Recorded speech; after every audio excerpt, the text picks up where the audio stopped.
Hello and welcome to this podcast. This is going to be a monthly podcast. Hopefully, we might get two every 2 weeks. I don't know yet, so we'll have to wait and see if both of us can make it. But regularly, he's going to be beside me. He's going to be Gaz. Would you like to introduce yourself? Yes, hello everybody. My name's Gaz. I was a fellow YouTuber not too long ago, but I took some time off. But I'm back now. My name on there is Michael Myers Resurrected. I just want to talk a bit about stuff I like, which is pretty much movies, TV shows, football, and wrestling. As of late, I have become a big fan of the Michael Myers film, the Halloween series in general. Michael Myers has practically become my favourite villain slash sociopath, if that's what you want to call him. So I'm slowly getting a passion for horror again, and also getting back into wrestling as much as I can. And John's offered me to be part of this podcast with him, which I was more than happy to do. So yeah, guys, at the end of the podcast, I'll give you some of my Twitter and all my handles. So if you want to follow me on things like Twitter, Instagram, then you'll be more than welcome to. Back over to you, John. Thank you. And this episode is basically going to be about SummerSlam coming this Sunday. Obviously, we're going to talk about 2K15, what we've heard and seen so far, which basically hasn't been much. And then if we got time, we'll do some about the upcoming DVD and Blu-ray releases, what's going to be coming out, and vice versa. So today we'll start off with the SummerSlam predictions, and we won't do them any order. And far as we and Gaz both know, there is no pre-show like there usually is. But we'll start off with Dean Ambrose, Seth Rollins in a lumberjack match. Gaz, would you like to go first or second? I'll go first on this one. Take it away. Personally, I think in times past, people that have won Money in the Bank, they seem to go on a downward spiral and seem to go on a losing streak. But wait, I think now they start to have, because they used to win them and cash them in and win, but now they doing the other way around now, haven't they?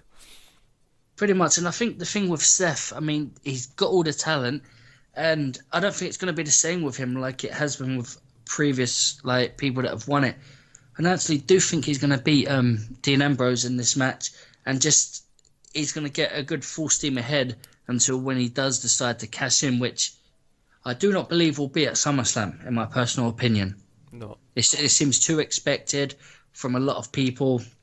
But we'll get on to a bit more about that when we talk about the actual main event. But I do predict a Seth Rollins win in this one. Yeah, sort of along the same lines. I mean, the fan base is obviously around Dean Ambrose, and the amount of the way it's going, I think they're making Seth Rollins look stupid, in my opinion. I mean, his gimmick isn't fully there. Ambrose is, I think. But I think it's going to be a tight one. But I'm leaning towards more Rollins, I think, of this one, because obviously Ambrose is going to get screwed over, in my opinion, on this one. Yeah, I mean, I'm not sure exactly who it will be that will interfere, but I do believe personally something will happen. So I can't see Seth constantly looking stupid and taking too many losses, and I think it would just be really pointless to keep doing that to people that have basically won Money in the Bank. And Seth Rollins has got the talent to be something big at the right time. I mean, I haven't seen all of Raw, and I know you haven't, but we don't know who the Lumberjacks are, so that could be a huge thing as well. It could be Kane and all them, do you know what I mean? Yeah. We don't know who they are. So we'll both go on. Sorry, go on. Now it's going to go to the next match. You want to add to it? No, I was just going to say there, it's funny you should mention Kane, because this whole fact him taking his mask off yet again, you're wondering, is he going to be back to being the authorities' go-to man to sort things out? And he could possibly be the one to have a say in this match. Yeah, it very well could be because I mean I don't know when Cena Evil 2's out because he could be doing that before long. So there's no point really doing all this if he's going to go away for 2 to 3 weeks. Unless that's what the plan is, to take his mask off then go away or whatever. But They've got to stop making it like a ping pong game out of his character, because it's like mask is on, a little while it's off, then it's on, then it's off. It's like, just make your mind up what you want to do with him. yeah, I think he deserves more respect of what he's done than that. Oh, absolutely. I know. He says he doesn't mind what he does, but he's just pleased with his career. But I think he deserves at least one more title run, in my opinion, anyway. It's true, and it's not just that. The fans, like, they're getting confused. They're thinking, "Oh, we've seen this before. We've seen the mask." You know, he's not as scary when he puts the mask on now, and when he takes it off, it's just like, "Oh wow, it's Kane without a mask." They're just not buying into any of it no more, which is quite a shame because everything he's done, I think they've just ruined his gimmick. Yeah, I think I agree with that. Like so when they took the mask off, I think it was partnering with Rob Van Dam when they lost. Yeah, it was. Yeah. And they took him off, and yes, it was a bit of a good storyline, but after a while, it's sort of like you should have left it on. It wasn't worth it. And now it's a bit like it was on the Undertaker, isn't it? They've done the American Badass, and now he's back to the dark side. But luckily, they've only done it once with him. Yeah. So that's say he deserves more. He should have had more title shots and more championships than what he did. Well, I'm sure after See No Evil, like whenever it comes out and that, we'll get more of a insight into what they're going to do with him. I mean, I think he's about 46, 47 now, Kane, so... Yeah, this will be his last sort of run. Yeah, pretty much. Right. Then we move on to the Intercontinental Championship, The Miz versus Dolph Ziggler. Do you want to take the lead on this one? Now this... The Miz, I'm a bit thinking of The Miz since he come back, because I don't know what the hell they're doing with him. And he's supposed to be like a high role movie star, and what I just don't know what they plan on doing with him. I mean, Ziggler, he's a better wrestler in my opinion. Then he works harder, and Ziggler's I think an all-round better entertainer and sports entertainer. But I've got a feeling that you're going to try and push the Miz more and more, but I want Ziggler to win. So I think it's going to be the Miz. See, I remember we spoke, I think, was it at Payback where they did the Battle Royal or something, when I said there was something between Ziggler and the Miz that I felt it would come down to. Yeah. The Miz, to me, I think they're making him look stupid. Him coming out saying, I'm a big movie star and I deserve this kind of respect and all that. I think it's making him look silly, but I don't think, at least for a long time, he'll ever get back to the main event status he was. And Ziggler now, you know, he's great in the ring. He sells moves unbelievably. He should be getting a push, and I just don't know why they're not doing it now. Yeah. I mean, don't get me wrong. The Miz can wrestle, and that is cool. He's a good heel, but Ziggler, he didn't get a good title run. I think it was because of injury or something when he won the world title. I think it might have been a concussion, wasn't it? I think. Yeah, I remember. I think it was due to him when he attacked someone or something. Something happened, and he ended up losing the belt not too long after that. Personally, I think Ziggler should win it, but due to whatever they're doing with The Miz, I think he's going to win it, because it's silly them making him be as he is, coming out saying the things he is, to just make him drop the belt and look even more stupid. So I'll go for a Miz win on this one. Yeah, like when he came back before and he's partnering with Ric Flair and giving the figure four leg lock. I mean, that was just absolutely stupid in my opinion. That. Well, I've read a lot about that, and it was confusing me about why they was doing it. I mean, I'd understand if they were going to make Ric Flair be his manager or something and make him some super heel, but they didn't end up doing that, and I'm just not buying the whole thing with his gimmick at the moment. No, I think they're in a lost transition with him. I think they don't know how to put him. I think, but that's WWE for you at the end of the day. Yep. And now we move on to Randy Orton versus Roman Reigns. I'll let you take this Yeah, one. I love the lead on this one. Yeah, because I've been thinking about this quite a lot, and obviously I do go online and I read things, and they've got this thing where they're saying Roman's going to overtake Cena as the top face in WWE very soon, which I'm surprised that they're talking about that already. They're talking about WrestleMania 31. He's going to be like the main guy. He's going to win the World Heavyweight Championship belts. See, Orton, he's been there, done it. And for me, I think it would only make sense that Roman beats him at SummerSlam. Yeah. If they're going to make Roman as big as they want him to be, he's got to win matches like this and like not be putting over Orton. Orton should be putting him over. So I can't see anything other than a Roman win unless they're not going to go through with everything that I've been reading. Yeah, I think I'll agree with you there, but I think if they do put Randy Orton over, I think it might be a longer feud than what they're going to do. Yeah, like I think them two could have a good battle going on. They could actually end up going into the Survivor Series. Having a good feud. It could well happen because I remember Orton went before Brock was picked to be Cena's challenger. Orton come out and was saying about he's due a one-on-one rematch for the title, so this could keep going on for even a little while longer, like you said, and possibly like determine which one of them could be a future number one contender. Yeah, I mean that is the problem at the minute. There's no big stars who can actually take it. I mean, Daniel Bryan was coming up, then obviously neck injury, bad things happen at good times. But he's probably the next one down, who I think who's actually going to actually do it, in my opinion. And I think they broke the Shield too soon as well. I mean, they should have let them go a while longer before they did what they was going to do, because all three of them, to me, could eventually be future world champions. Yeah. All three of them have got talent. Yeah, I mean, the Wyatts and the Shield matches were absolutely epic. Oh, but yeah, I think why?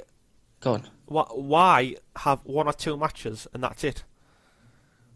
Do you know what I mean? Look at I think it was Vince McMahon said with Cena and CM Punk, how many good matches did they have in a row? Then they got to one night on Raw and he said that's the last time they ever fight. But none of their matches were bad. They were all top notch, do you know what I mean? So these 2 3-on-3s were having a good match. I mean, tag teams now are not very good matches. They're not very good now. But 3-on-3, them two made it. So why could not have a big, massive blowout at one pay-per-view? And I was shocked it was Seth that was the one that ended up being the one to turn. I mean, a lot of people thought it was going to be Dean because he weren't showing up to help him straight away and that. And I mean, even with Evolution, yeah, they were good, but they weren't on the level of the Wyatts versus the Shield. No way. No. I mean, yeah, you could argue the fact that there was no one around at that time, but I think if you have more than 3, I think it does get a bit boring. Yeah. Obviously, with the Wyatts and the Shield, they did sort of keep it interesting because it was always on the go, and all them being young and up and coming. Yeah, it was way better than having a mixture of, obviously, Evolution was the present, the future, and the past. And you know what I mean? It was a bit of youth, and you weren't used to it, and the energy was there. They could do what they wanted to, and everything clipped in place. And plus, with Evolution, like everyone knew Batista was leaving, so there wasn't much they could keep on doing regarding them versus the Shield. So yeah. Another thing, I think it was a bit of a disappointment that Ric Flair wasn't a part of it, because it wasn't really Evolution then. I think if they did Evolution, they should have had Ric Flair come down and manage them or something, not just be in one segment where they shake the Shield's hand and walks off. But that's what I couldn't get, why they'd done that. I mean, he was a part of like Evolution, then to come down and then basically sort of turn on Evolution in a way, saying, yeah, the Shield are the ones, they're the future, and you can't do nothing about it. I didn't quite understand that. Yeah, exactly. What if you can't really call yourself Evolution if there's just, do you know what I mean? The three of them rather than the four. Yeah, all right, Ric Flair not wrestling now, but it would be better to have him there than just to try and. Well, I'm not a really big fan of recreating something that was big. I mean, the NWO when they came in, yes, it was good. It was never been WWE before, but then same as WCW, added more to water it down. Well, just that they were changing it NWO like Wolfpack and normal NWO, then Latino word order. Yeah. Then the BWO, they started mocking it. Yeah. Do you know what I mean? It's just, it was exactly if they had kept, obviously like Hogan said, if they kept it just them three, it would have worked. But obviously, I think the problem was when Hogan came back, they knew he was going to go back to red and yellow, and that was the problem. Yeah. Because if you saw it, like if you remember it, it was Hall came, like Hall and Nash caught us in the main two. Then obviously it was just Nash. Then it was bringing Shawn Michaels back. Then this person back, and he wasn't the same. Right. And then we'll move on to the Davis Championship match. It's AJ Lee versus Paige this time. I'll get it right this time. Right. I'm really liking this feud.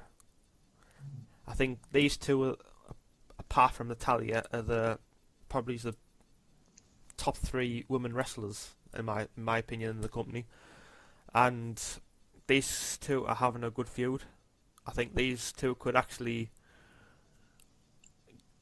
take the Divas division to the next level. I mean, yes, I think there is work needed, but I'm always thinking, how long is the AJ going to be in the WWE for?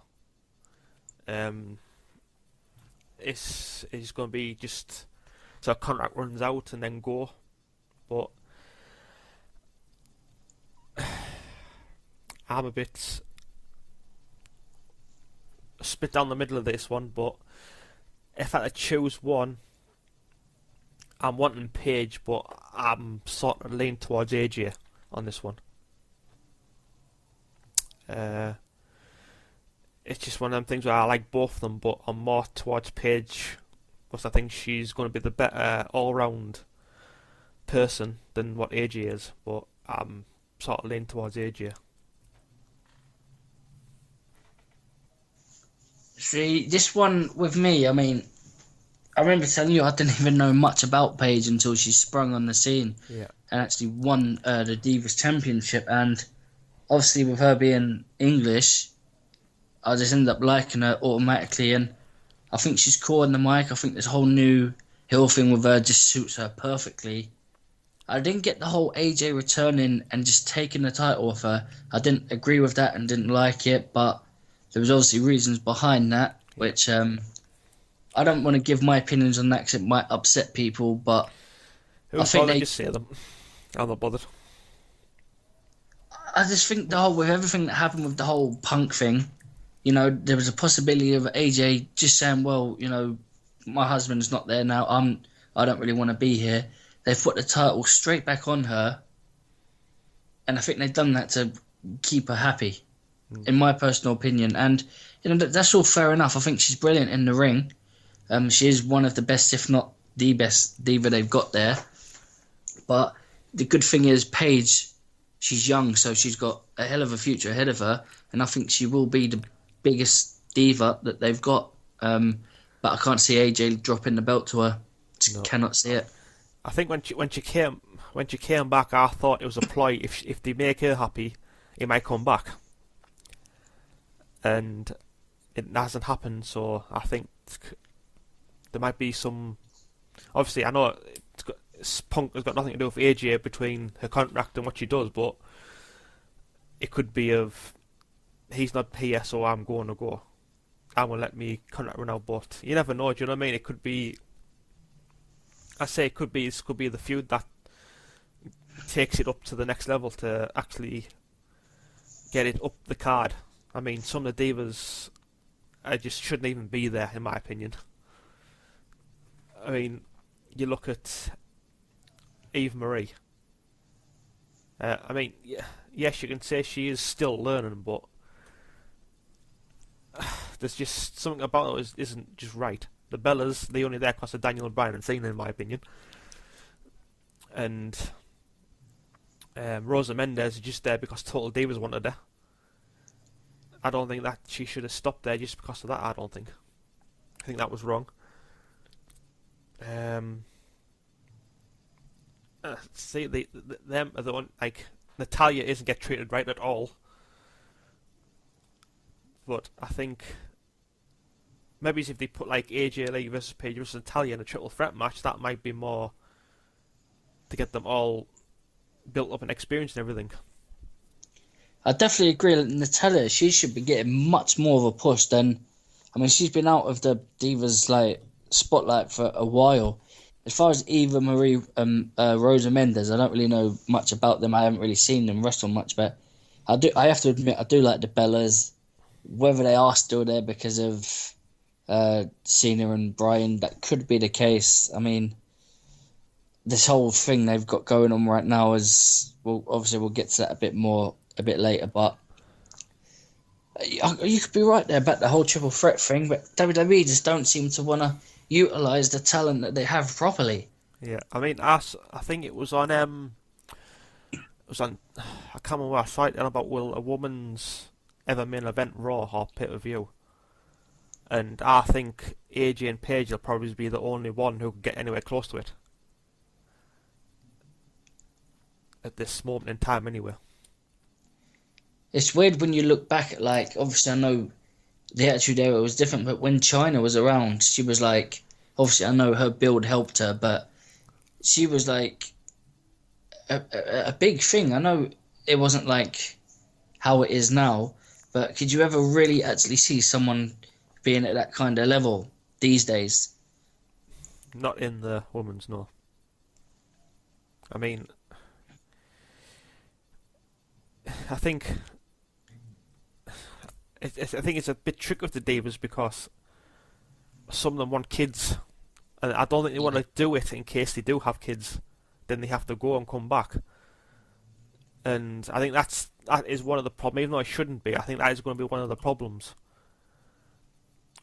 because I know like Daniel Bryan and was talking about kids, and Cena doesn't, and then obviously AJ probably want kids. You know what I mean? So what happens if you put them in the main event and they're pregnant? It's true. Even with I used to like Beth Phoenix, and I'm pretty sure she ended up either having a baby or getting pregnant in real life. And I know she's left now. Yeah, she left because she said something along the lines of I've sacrificed my time for family, I want to spend time with them, and then she's had a baby with Edge, I think. They've had a lot of good divas that have ended up just either wanting to leave or they've just let go, and they're not treating some of the women properly and with respect that they deserve. I mean, and I can't really blame them for wanting to leave. Yeah, I mean, one of the biggest, probably what I said, if not the biggest independent wrestler, Sarah Del Rey. They brought her in and they stuck her in a trainer as in NXT. That'd be the Performance Center now. So they are learning from one of the best female wrestlers. But then again, should they be using her on telly? Because she's only like 33 years old. Unless that is what she wants to do. I don't know, but in a way, would you like to see her on telly? Do you know what I mean? It's whether she's going to be utilised properly by him as well. I think that's going to be the problem, but I think if she's happy with a trainer, then. But in a way, it's if you're the best female wrestler, maybe she didn't want to like come up and be in the top thing and just wanted to train. I mean, I know some of them do pack it in and want to become trainers. Maybe she was better at doing that than she was actually wanting to be in the ring more.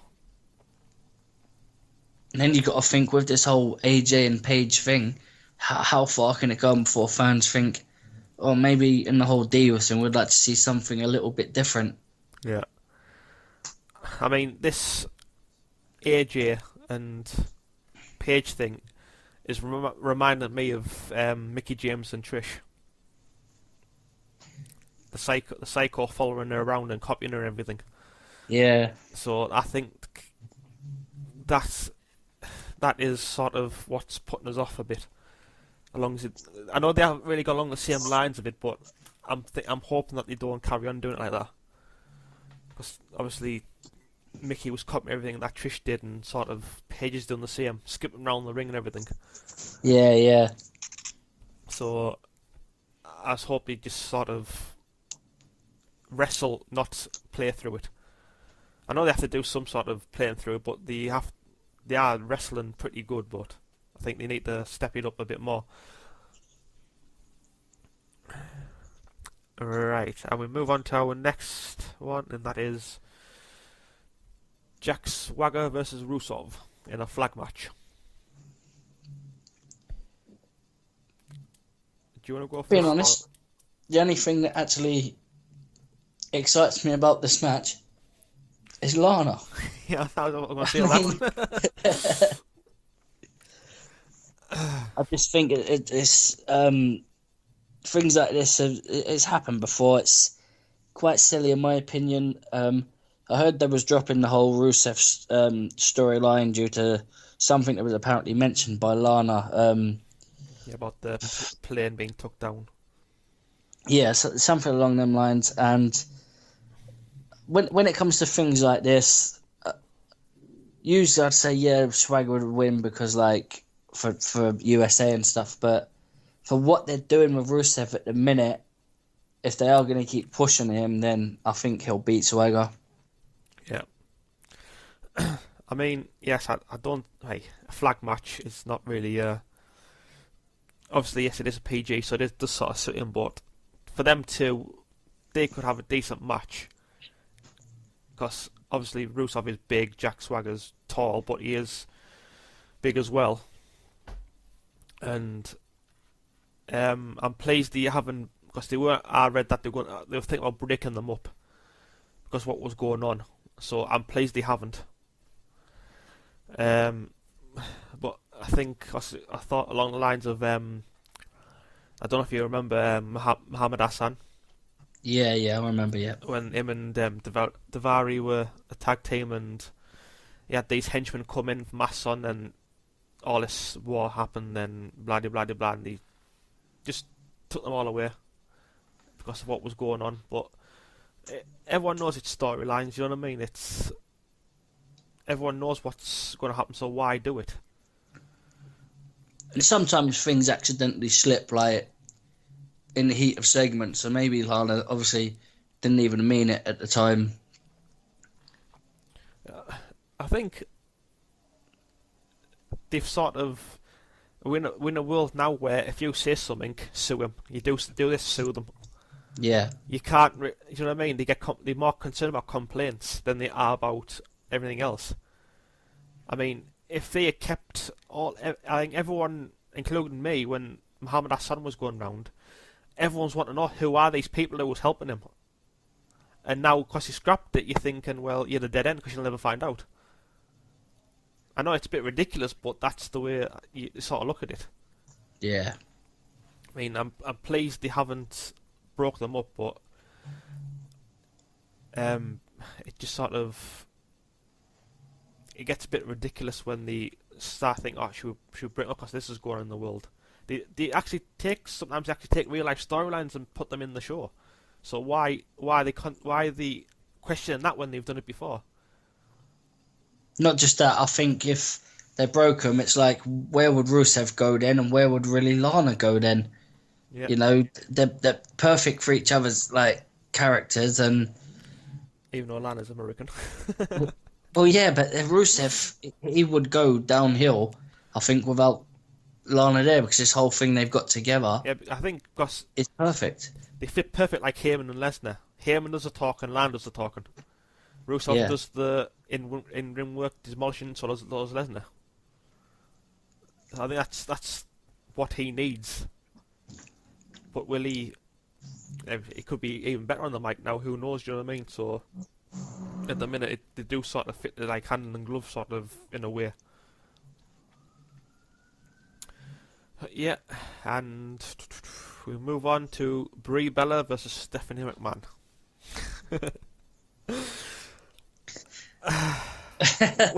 Where do you start? This match is going to be this is going to top even the main event. This one. I mean, yes, Stephanie is in good shape. That's a triple. She's seen how in shape she is with videos and things, and it's going to be one of them. I think this is could be one of the probably the worst match of the night, obviously, but I think they are taking a bit too far with the obviously the copy storyline from TNA where AJ got someone pregnant and I suppose they got pregnant, then they copied that, and I think they make it look stupid now. Well, they've done this quite a few times. They did it with the Undertaker quite a few years ago. If you remember, that he apparently cheated on Sarah, and now they're bringing it in again. It's just, I think it's all going to play out. The fact, obviously, this match was getting built up, obviously, to happen for SummerSlam. I don't know if there's any stipulation. Is there about Brie getting her job back if she wins? No, just a singles match. I mean, it could have she could have a job back, but I don't know because I haven't seen Raw for a few weeks now. I need to catch up. I'd be very surprised after all this. I mean, I know Stephanie hasn't wrestled in about 10 years or so, but I can't really see Brie losing. I don't know why. The fact she hasn't obviously wrestled in a little while, and the fact her sister's been put through hell by Stephanie. Yeah. I think Nikki's gonna have a big say in what happens in this match. I mean, it'd be interesting if she turns her back on her. Imagine that. Well, yeah, I mean that would cause a buzz. Well, yeah, it would because of what's happened to her. She could finally just snap and blame her sister for it and help Stephanie, and obviously that would surprise everyone. Yeah, and that, do you know what I mean? Something like that, I could see something like that happening. But then again, sometimes, obviously we said it before, that they don't take the right way about going it. Yeah. Right, doing it, shall I say. And see, I'm sort of here. I've got to think something to do with Bray's going to win. But then again, you think about what Stephanie got something to do. But the storyline go to is if they kept it Stephanie getting arrested, then done some other work in between, then going to SummerSlam, it would have been all right. But bringing that, they got her arrested because she got her arrested, and now the baby situation. See, Daniel Bryan slept with her and everything in rehab. Do you know what I mean? It's a bit of. I think that's what sort of knocked it down for me. Yeah, they've gone a bit overboard with this whole thing. Yeah, I mean, yeah. Even Stephanie's. I think I saw like Stephanie's brought a shit out now saying Steph, rather than saying yes. I don't know if you've seen that. I haven't seen it, but I think like when Stephanie like pedigreed both of them, I think they should have sort of left it there, sort of thing, and just had like a verbal sort of last thing before SummerSlam. That would have been perfect. Yeah. But obviously, with what you said, they've sort of gone off course with it. Why bring something like that into it? It's just. It seems to me that because Brian's out, they'll use the next best thing to carry on the rivalry between, like, obviously Brian and Brie towards the Authority. So I think because Brian's gone, they've started using her with Steph rather than being like Triple H and Brian. So I think that's probably what has knocked it down a bit. Obviously, I don't think the Bellas aren't that as top as they think they are, as WWE think they are. Obviously, yes, they draw money and everything like that, and obviously they wouldn't have brought them back. But I think it's probably time that, obviously, what I've just said there, like having turn her back on her and like probably not exactly join them, but sort of you've put me through that, I'm getting you back, sort of thing. Yeah, I mean, I think Stephanie's in great shape in that, and she wouldn't really, it wouldn't really hurt her taking a loss, but I think her winning would be the best outcome. But I just personally think Bree's gonna win. Yeah. And now we move on to Bray Wyatt versus Chris Jericho with Rick Rowan and Luke Harper banned from ringside. And to me, to this, I think it'll be Bray Wyatt, because I think Jericho's more about putting people over now, which I respect the hell out of him for doing it now, because he doesn't really do anything now. He's accomplished everything and he's doing what he wants. He didn't really need to come back, but he says he's still got a passion for it, and he wants to get the next generation over, in which obviously he did that with Fandango last year, a few years ago, shall I say. And I think Jericho is playing the part what Cena did, because Cena wouldn't put him over. I think that's what Jericho's come back for, to put him over, which I think is wrong of Cena for winning at Mania and everything. I think he should have been Wyatt win at Mania, but I do think Wyatt's going to win. You see, with Bray Wyatt, they sort of got to a level where they built him up, and I think losing to Cena did hurt, like his whole the whole thing they tried doing with him. It hurt. Like it put a big dent in what they wanted to do with him, and I thought they've kind of gone a step back with him, because I thought he was close to even being at the main event title shot type thing, and obviously bringing Jericho, even at his age and that, he's still in great shape, still wrestles well, still good on the mic, and I think it's good that he's going to put Bray over. I mean, I would be very shocked if Jericho won this, because he doesn't really need to, sort of thing. There's nothing. He's going to end up leaving again to join up with his band, so yeah, I think they've got a tour coming up soon anyway.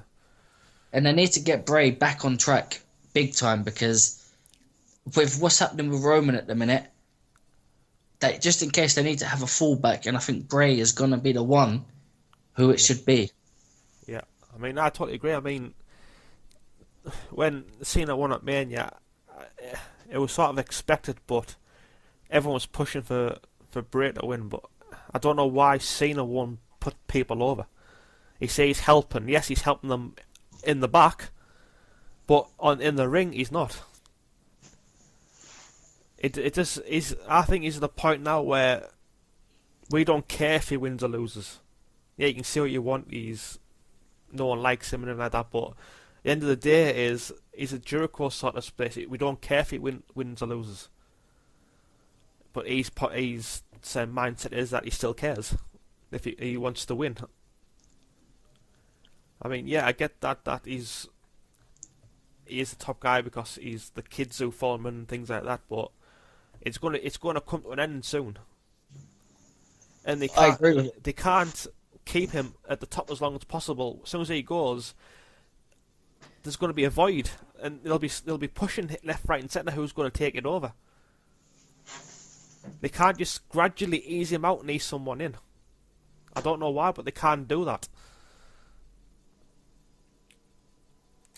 It's just like when Austin walked out, and like it was a bit of who's going to be the next big one? Do you know what I mean?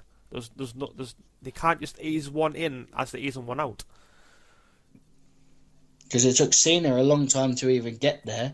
I mean, he's 37 now as well, and he ain't getting any younger, and there's got to be a point where either he'll decide to want to do other things anyway, Yep. or they will pick the new face, and Cena won't be winning like he used to.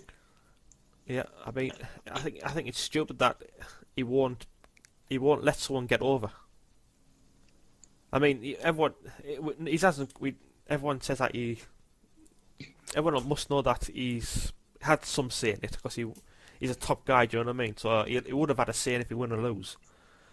I mean, if I was a top guy and I was that age, I would say put him over.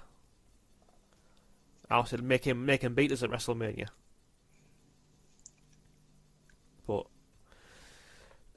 But Jericho has to come in and do it, in my opinion, now. So right, Well, Bray is awesome. I've just on a last note yeah, in the ring. I mean, even when he does that Exorcist walk thing, he yeah. freaks me the hell out every time he does that. And I mean, yeah, I it's wish something him all new. the luck. Not just that, his size, the things he can do with his size. I mean, to even do that at his size is just mental. Yeah. I mean, the other thing, look what he's done to his body when he first came in as Husky Harris Yeah, to what he is now. How much weight he lost and everything, and what he's become now. he's brilliant on the mic. He's everything about him is good. His entrance is just great. Yeah, Um, Even the fact they've copied that sort of Undertaker part where the thing goes off and then like either him or the Eric was it Harper and Rowan are in the ring. I still think that's cool. Everything fits perfect. just do you know one thing I don't get about the entrance? What? He blows out the candle, then when he walks out, he's back on again. Yeah, I didn't think about that. Yeah, we're here. Hang on, shit. I've blown the light out. Put it back on. But I say it is one of the best entrances, Yeah, definitely. bar none. Right, and now that I think it's even better now that people hold up the mobile phones now. That looks Yeah. absolutely awesome now. And now we move on to the main event. It's John Cena versus Brock Lesnar for the WWE World Heavyweight. Right. Do you want to take the lead on this, or Go on. Right. This one has baffled me. I've been towards Cena, towards Brock, towards Cena, towards Brock. And ever since 2002, I've always been a Brock Lesnar guy. And yes, I didn't agree with the streak and all that, but that's past now. And I think Brock will win, but there's a part of me I think Cena will win.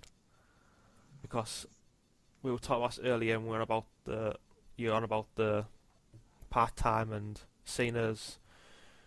I don't know if Cena's going to do a movie before long or I don't know, but also that it is like the anniversary 12 years from when he first won his first title at SummerSlam. So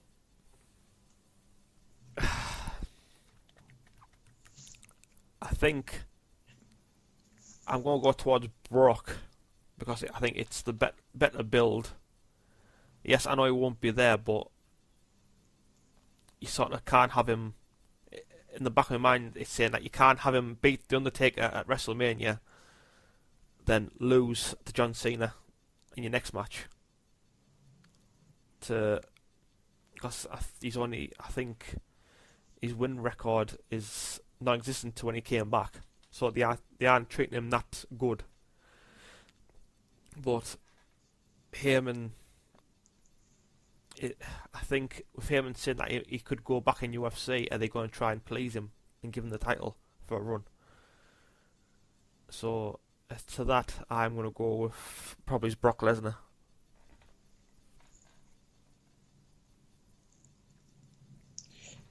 now this is literally? To be honest, I'm going to be honest. This has done my head in since WrestleMania. Obviously, I've said it from. Obviously, I've said it to you enough times. He should never, ever, ever have beaten the Undertaker Definitely shouldn't have been the one. And as soon as he did, I finally got over it and I said, if he's done this, he now has to do something big, like win the titles. I was all for that, but for some reason now, I'm contradicting myself because I'm thinking, yes, he's part-time. I couldn't personally believe that Seth Rollins would cash in and beat him at any pay-per-view unless Brock was beat down. And this whole thing with seeing his legacy and this whole powerful thing he done on Raw saying, I will change, I will be someone completely different to make sure he does not take these belts and basically abuse his power as champion. And just by how powerful the whole segment was, it's just making me think they're actually going to let Cena win it and make Brock wait a little bit longer. Because it would make more sense if Cena could win. Brock could then say, beat Cena down, Seth could then cash in, win the titles, and then maybe set up Seth versus Lesnar. This is what I'm just thinking, because I think that would make more sense than Brock winning, not showing up much, and then trying to get Seth cash in on him. I just don't believe in it that way. No, I mean, It's tough. It's so tough to call because what happens if Cena loses? What happens with Cena's legacy? And if Brock wins, how you don't know how many pay-per-views he's going to be there before next WrestleMania. yeah. I suppose you need to also look at is it something in his contract that if he wins the title, does he have to do more dates? Do you know what I mean? You got to look at that because we don't know what's part of Brock's contract. It could be part-time. If he wins a title, he has to do more dates. So then that would make more sense. If that is in his contract and he's agreed that if he takes the belts, he's there more, that's fair enough. And I know people have compared to what The Rock did, and I think the difference there is Brock still did 3 pay-per-views in that time. So I mean, I wouldn't mind Brock winning. I'm fine with it. I just don't believe in Seth being able to cash in against him without some form of help, pretty much. yeah, I mean, it gets a little bit stupid that if Brock does get beat, what's next for him? That yes, he's done the streak. What's going to be after if he gets beat by Cena? What's going to be after that? You can't. Oh, we'll do it again. It's Survivor Series. Do you know what I mean? And I don't think that's really in a right mind of doing it, unless that they have like sort of what happened before at the side where Paul Heyman turned his back on Lesnar. And have something big like that, but I can't really see it happening. But it's just something in the back of my mind that Lesnar's going to win. And I'm hoping that there's something in his contract that he has to have more dates. Obviously, because we don't know his contract, but I'm hoping it is something like that. Well, there is a lot of talk of him holding the titles till WrestleMania 31, dropping them to Roman Reigns. But I'm thinking, if Cena wins, what do you think of potential feuds of Brock versus Orton or Brock versus Roman now rather than WrestleMania 31? I would prefer that to be at WrestleMania. What, against Roman or Orton? Against Roman. I think we haven't seen it before, and really Roman Reigns to Brock, the same sort of, obviously not the same sort of build, but Roman Reigns is sort of along the same sort of build as Brock. He's the next one down because he's all muscle and power, isn't he? So, but do you truly believe Roman's ready? I mean, all right, we've still got a while till the next WrestleMania, but do you truly think he's going to be 100% at that level to say he is definitely the next guy? Can they decide that already, that he will overtake anything John Cena's done and be the top face, the top guy? At the minute, I'm in between but in my heart, I think he's going to take longer. Well, that's what I'm thinking. Bray should have been the one because for some reason there was something about him that made you think he was ready for it, Yeah, I and then mean, he took 10 steps backwards. if you go along that sort of line, you think look, go back to 2010 with Wade Barrett. In my heart, I thought he was ready to be champion. Then he screwed him over that many times. That was obviously with the whole Cena thing as well, and Exactly. I mean Roman, he could be ready. I mean, he's a big guy. They like big, powerful guys. He's obviously strong. Yeah. I'm just thinking they should have kept the Shield going longer, then sort of had them sort of break up, but without anybody turning, all go their own way. And then, I mean, because, Dean Ambrose, he could be a future champion. Yeah, I think that's. I think he'd be a great champion. Yeah, I think that's going to be a definite that.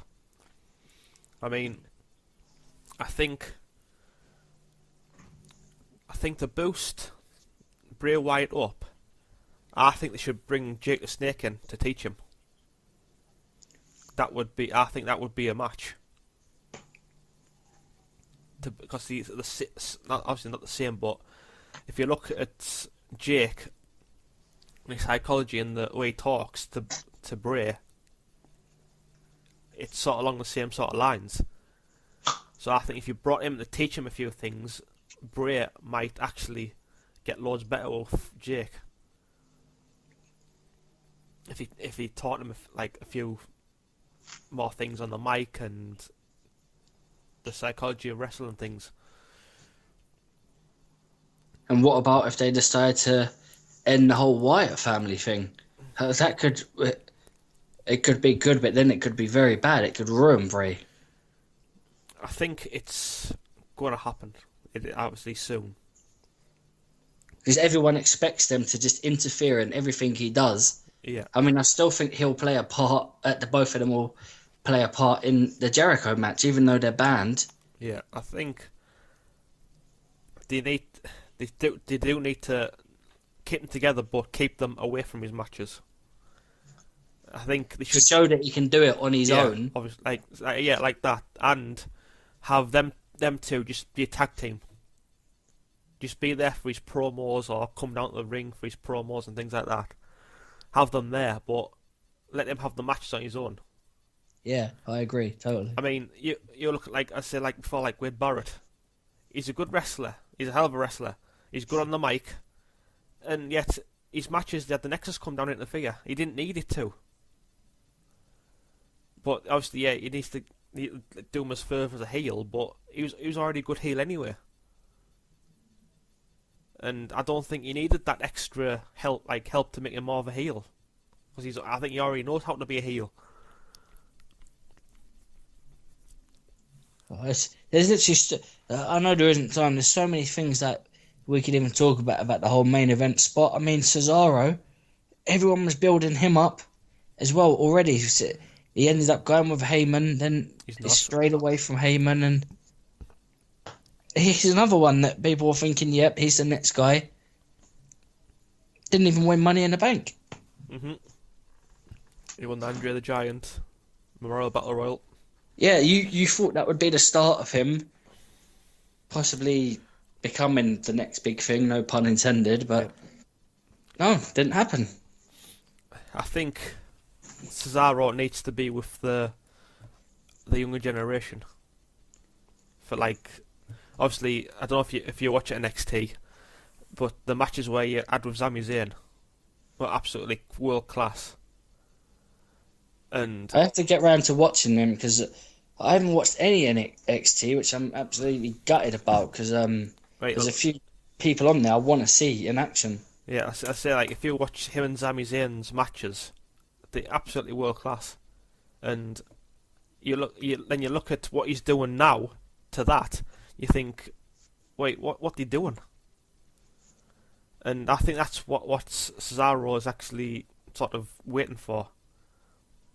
For the new people to come through NXT to go into the main roster.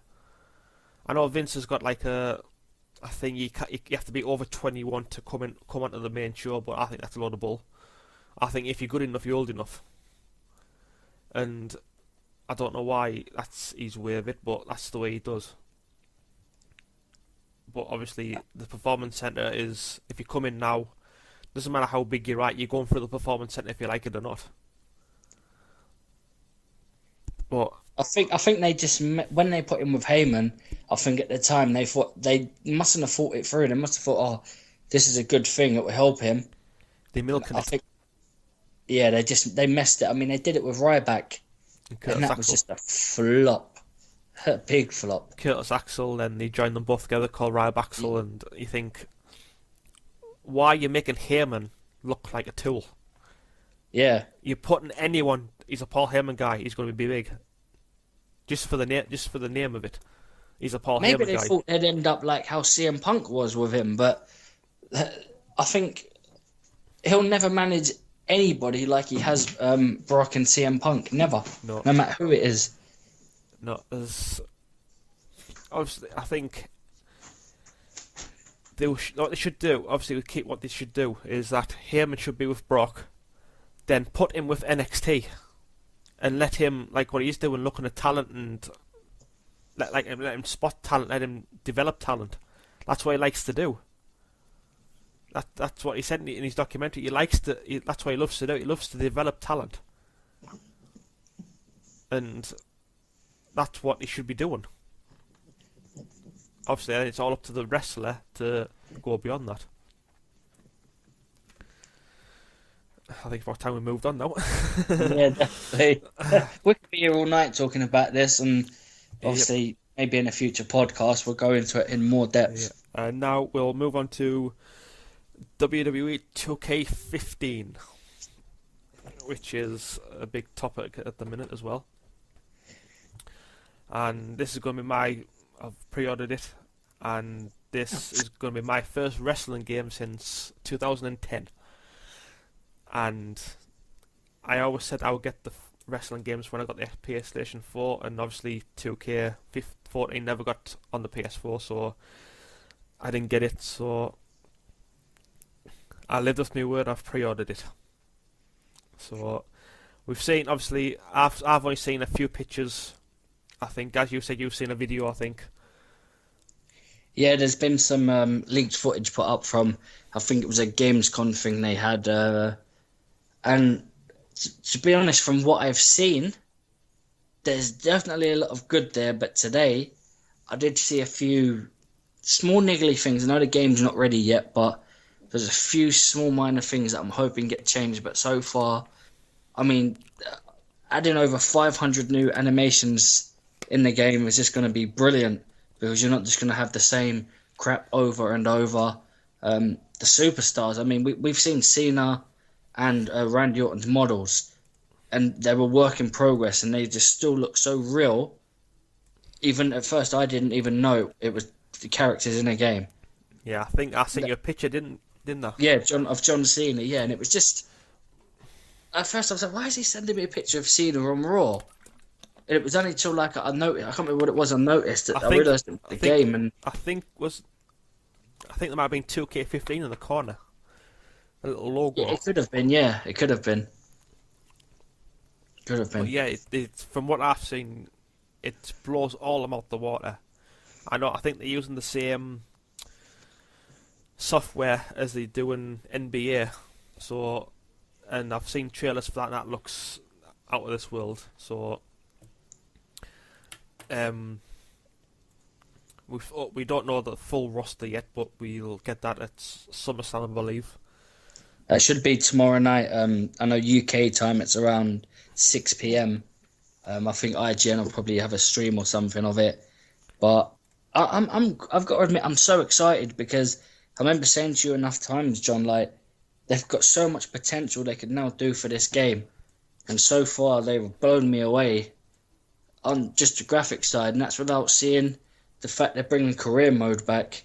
Yeah. And strictly for PS4 and Xbox One users only. So, you know that's going to be good. Yeah, I know the confirmed ones is Bray, Cesaro, Punk, Goldust, two Hogans. I know three Hogans, should I say?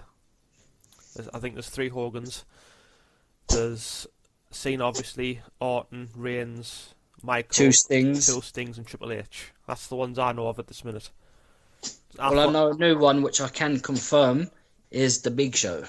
Well, the Big Show's been added. Obviously, it'll be added, but I'm sure there's three Hogans now.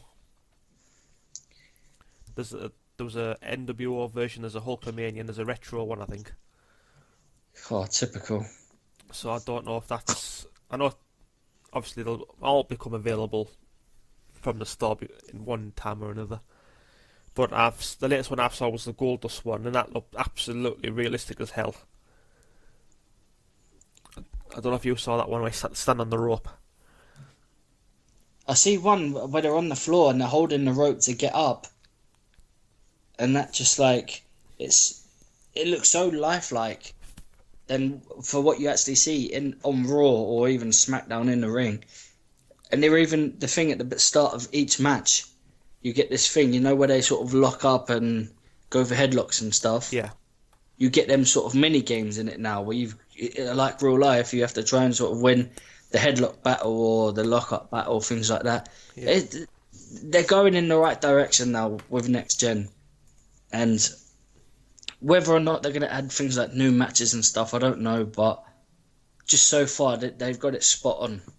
Yeah, that's what I was thinking. I mean, I've not seen the gameplay, and obviously everyone will probably know themselves when you play the old games, you put them in a hold and the arms are nowhere near the legs for the leg lock, Yeah. and you're thinking what? And I hope they've sorted all that out. I mean, obviously I've not played it in so long. I don't know none of the buttons or nothing. So obviously with the new next gen, it'll be different buttons. So it'll be like everyone will be learning again.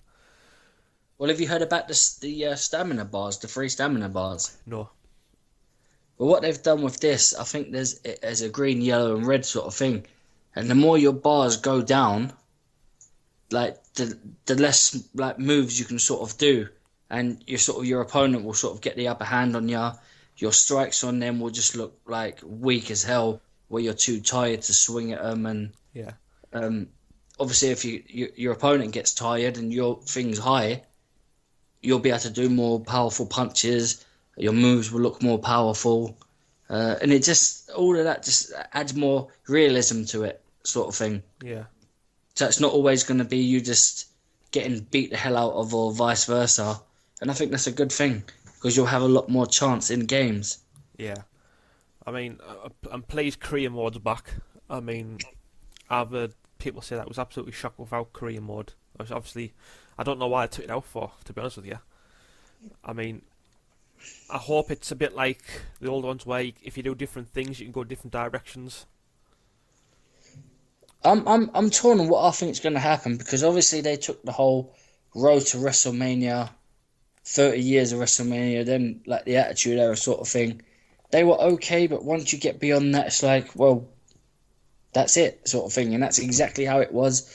Universe mode wasn't brilliant. It was okay, but too repetitive. But this, I can't confirm this. I don't know for sure. So this isn't a spoiler or nothing.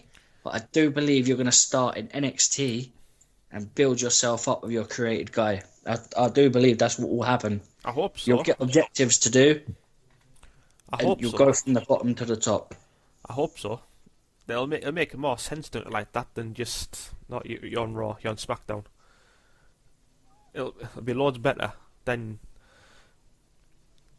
it makes it more as realistic, then, doesn't it? You should like go into like the promo section and go into the ring and train, or do you know what I mean? Build your character up like that.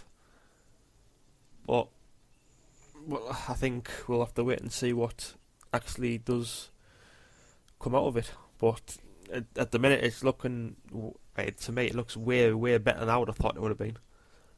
When you compare some of the stuff to last year, obviously it was on like last gen consoles and stuff, but the difference in the models and just the difference in now what they can do, and they haven't even. There's still so much that they haven't mentioned, which still good things can still come out. Yeah. We'll find out more about the career mode. So obviously, Um, they've still got time to tweak things.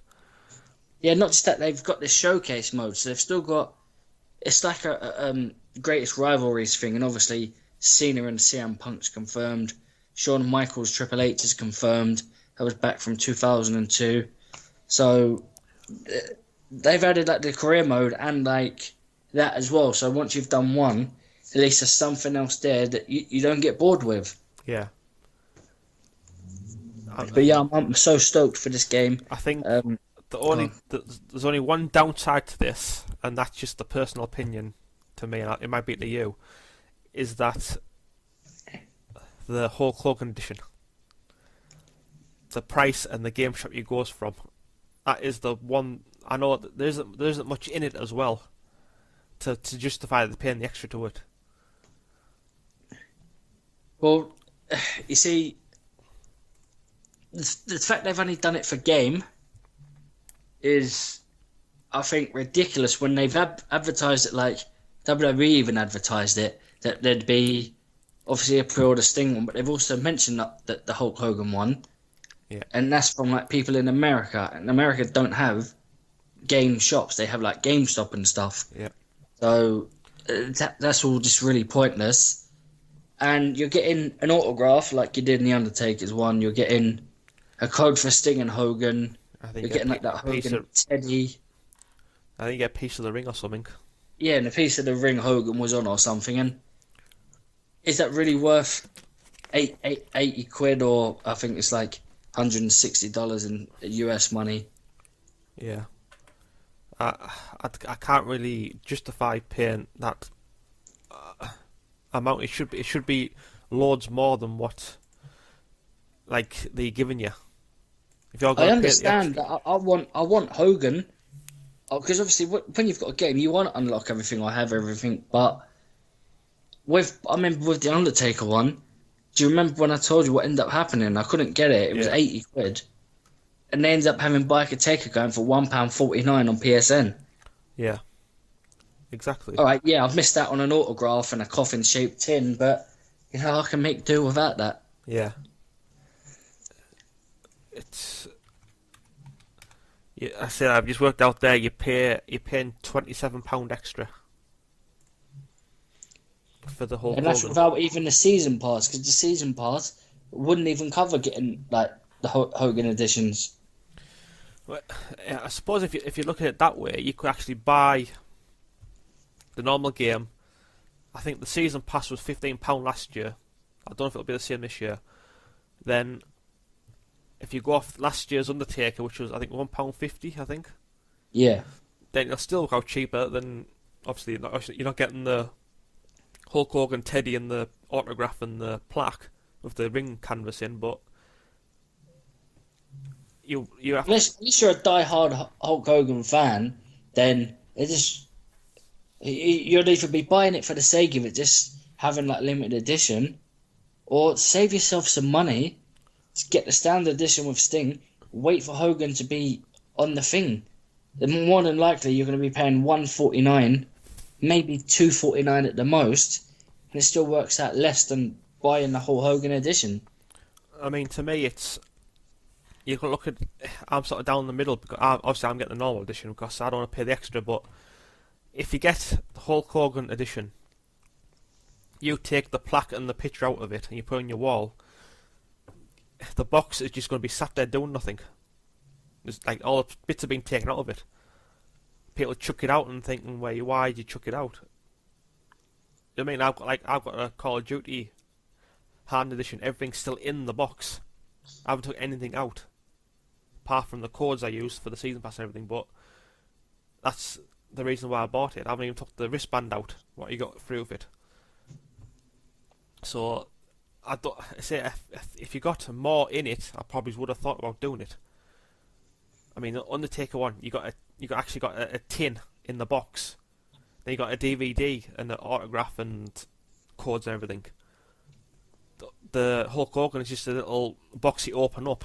There's no tin, nothing like to set it apart from the rest. think it'd have been like that was in a tin or something, and a different. I don't know if I think the covers are exactly the same. I don't know if I think 2K15 was 14. Sorry, was you can actually reverse the cover. I don't know if the Undertaker had a cover with the tin or not. I don't know. I can't remember for sure. I know it was shaped in the coffin. Yeah.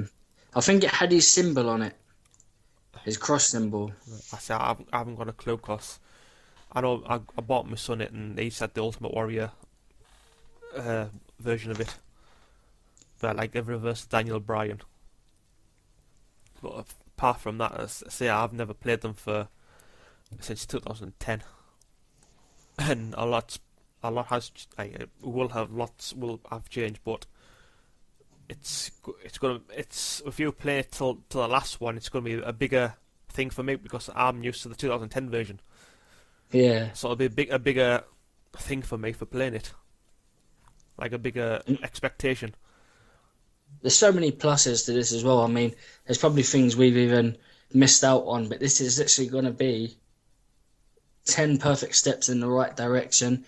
Obviously, they're not going to get everything perfect in this game, but you know the signs are there, just with the graphics, what they're bringing in.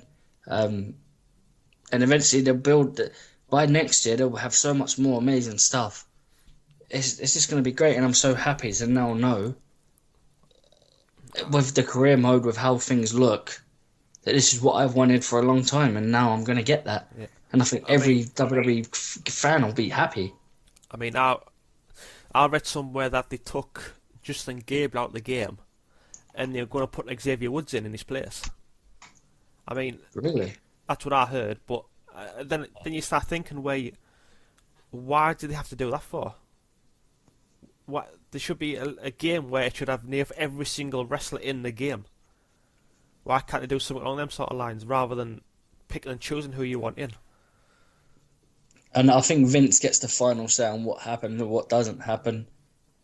I mean, yes, I'm pleased that they kept 2K to get their own wrestlers, like they did with Warrior.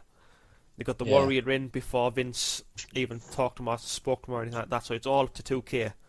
Like, obviously, Punk's in the game now, so I'll be with 2K, not WWE, who got a contract with him to use his name and everything. So I'm pleased that he's not muddling around with them because 2K seem to be going with what fans want rather than what the WWE want. Because obviously, when the previous, I can't remember who had the license before 2K. Ukes, wasn't it? Ukes, so something along the line, and was it Codemaster and things like that, however it was, and I don't think they would even dream about getting the Warrior in. You know what I mean? They wouldn't have different contracts to what they had, and vice versa.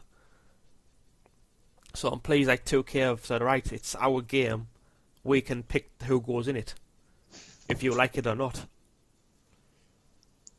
So I'm pleased that Punk actually is in the game and Warrior last game. I mean, I think the Warrior might be in it this year as well. Yeah, to be honest, I was just going to say that, yeah, it could happen. Could well happen. But obviously, we've got a long while yet. We'll know more about the roster tomorrow night, UK time. As far as anything else, they're keeping very hush-hush until nearer the time. In a way, it's driving us back that keeping hush-hush, but in a way, it's giving us more suspense and more excitement towards it. Yeah, definitely. Obviously, in future podcasts now, by, say, the next one or the one after, we'll roughly know more because it'll be nearer the time. As I say, we're in August now, and another 2 months it'll be here. Yeah, well, yeah, like exactly, yeah. 2 months and 2.5 months, and it'll be here. So, I mean, I'll be getting that in the day. So I've already pre-ordered it. And I think you pre-ordered it before long, aren't you? Well, yeah, I'm just to be honest, I was holding out on what to do, where to pre-order from, because I didn't really want to go to Game. So it looks like I'll probably do it with Amazon now. And yeah, that's what I've gone with. Because as I say, with Game, you're paying. They don't deserve our money. No, you pay money for postage, and you're going to get it 3 days late. So I don't want to. I don't want to pay them the money anyway because I don't like them. So that's all we really know about that, and Yep.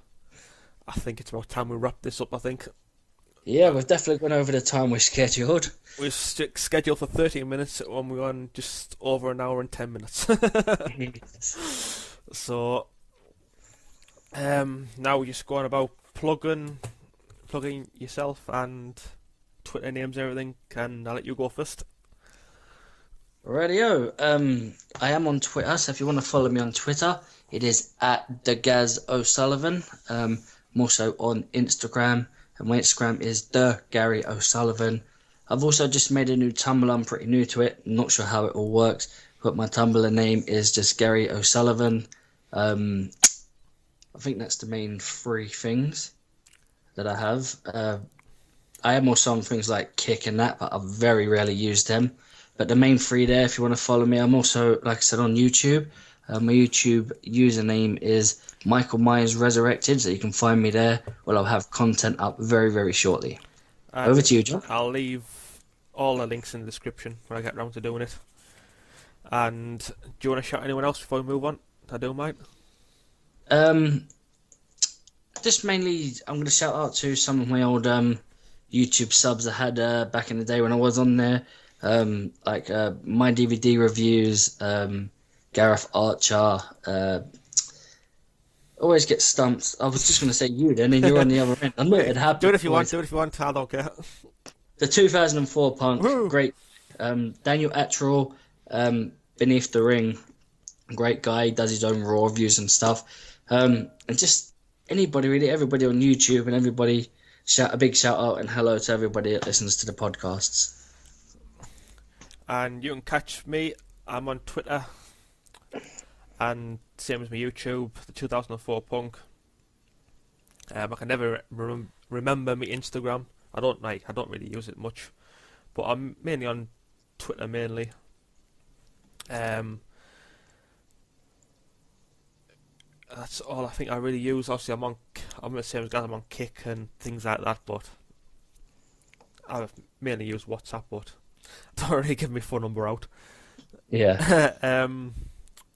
And shout outs, really to everyone at the NewBreed, the Tick 317, Bow 24 Power, Stu Clemson, Overjobber, Hazard F5, Joe Scott 44, Amy 21, WWE Superfan E, Joe Keeley, and off the top of my head, that's all I can think of.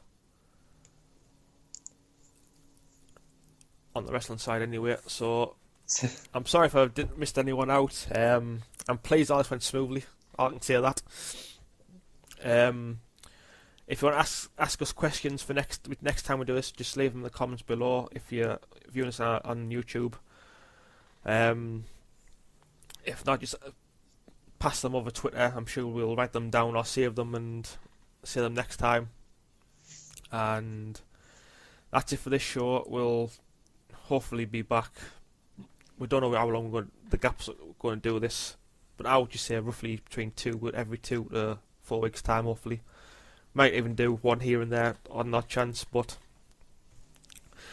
that's it from me and Gaz, and we'll see you all very soon. Ta-ra. Take care, guys. God bless. Bye bye. Bye.